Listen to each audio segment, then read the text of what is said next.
So Y15S na naman tayo na Vivo mga boss. Ayan.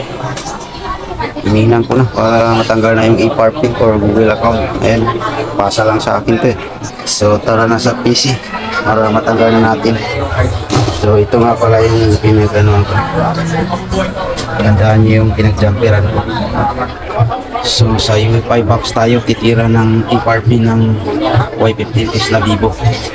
So kulikin na natin yung UEFI box, identify. Ayun, kunik agad. Wala tayong naging problema sa hinang mga boss. So tatanggalin na natin yung e-parking. E-parking. Ayun. Pagkakala na yan. Ayun, done. So tanggalin natin sa pagkakahinang. Tanggalin na natin sa pagkakahinang mga boss. Mga quiz na. Hindi po basta-basta magtanggal nito kung wala kayong UEFI box.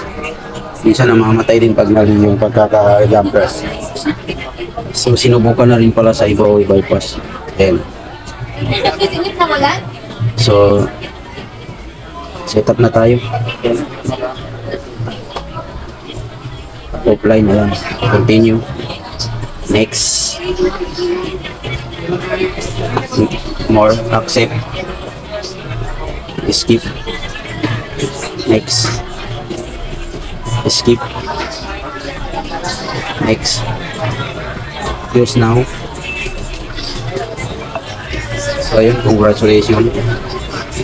Okay na yung Vivo na Y15S natin. Ayan, sinubukan na rin sa ibang pagawaan pero hindi nila nagawa. So ayun lang. Bye bye guys.